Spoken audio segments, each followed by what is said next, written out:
konteksnya puasa. Ngomong puasa itu tidak cuma ngomong lapar dan haus. Ayo masuk lebih dalam, katanya Imam Ghazali.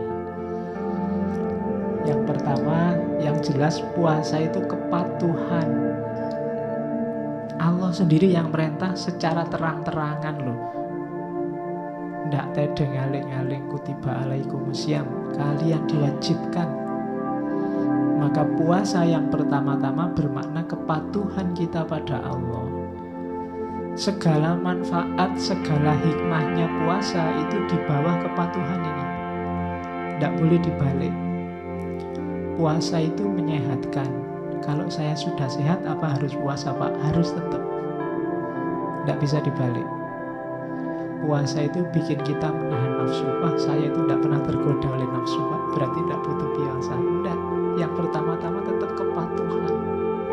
Seandainya puasa tidak menyehatkan sekalipun, bikin kamu lapar, perutmu melilit, tetap harus puasa. Karena yang pertama-tama puasa itu kewajiban dari Allah. Ya kayak sholat kemarin. Sholat itu tanda anil fasya wal mungkar. Pak, saya itu orang baik Pak, tidak pernah fasya wal mungkar. Berarti tidak butuh sholat toh Pak?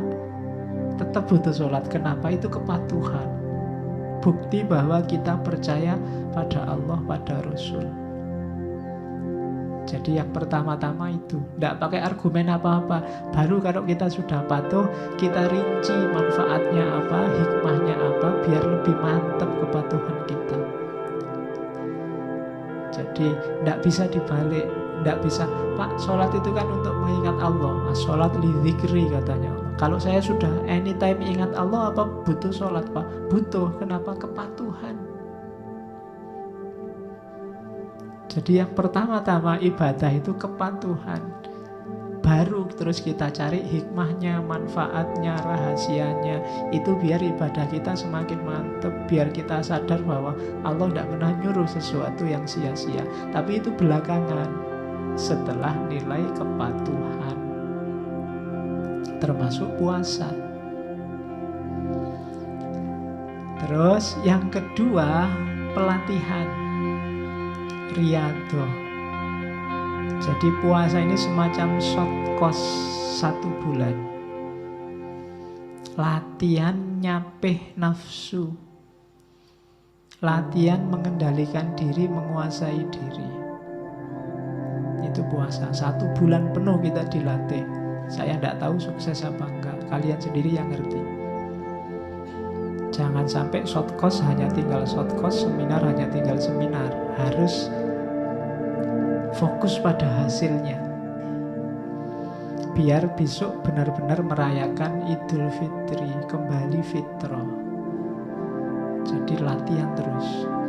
Dalam puasa usahakan, saya bilang tadi ada target-target spiritual, riyadhah. Ya yang nomor 1, latihan nafsu.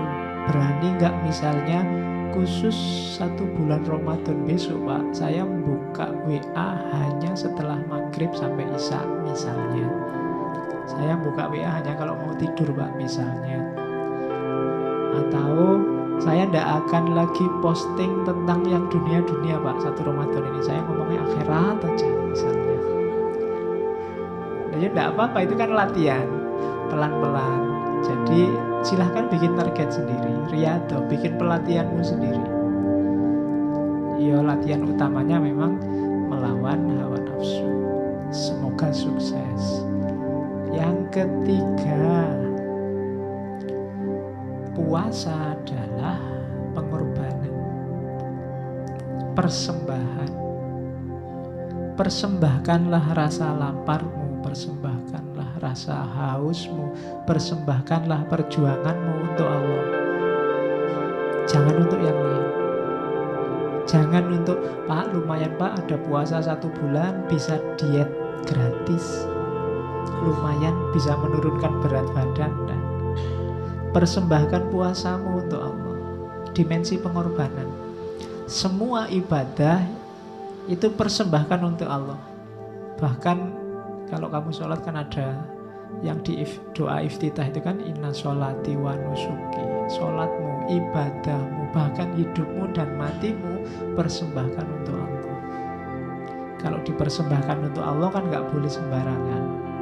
Masa dipersembahkan untuk Allah ngasih yang tidak berkualitas kan malu. Wong kamu ngasih hadiah dosenmu, ngasih oleh-oleh tetanggamu aja nyari yang pantas, apalagi untuk Allah. Jadi yang ketiga pengorbanan, persembahan. Jadi membahas puasa itu perhatikan konteksnya. Ada konteks kepatuhan, ada konteks pelatihan, ada konteks pengorbanan. Yang keempat ada konteks penyucian, pembersihan diri, tazkiyatun nafas. Jadikan momen puasa itu untuk menaikkan kualitas kemanusiaan kita, biar kita semakin murni jadi manusia. Makanya goal terakhirnya kan fitri, fitrah. Jadi harusnya besok hari terakhir puasa kita jadi orang yang cerah, karena kita sudah fitrah.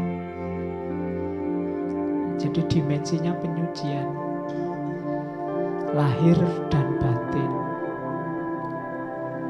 Kemudian dimensi puasa yang kelima itu perjuangan, jihad dan mujahadah. Contoh mujahadah, jihadun nafas yang paling kelihatan itu puasa. Di situ kita berperang, perang paling besar.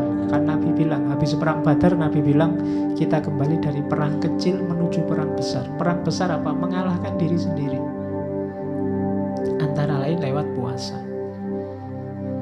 Terus yang keenam, keikhlasan. Satu-satunya puasa yang dimensinya ikhlas, karena yang hanya Allah yang tahu itu puasa, satu-satunya ibadah.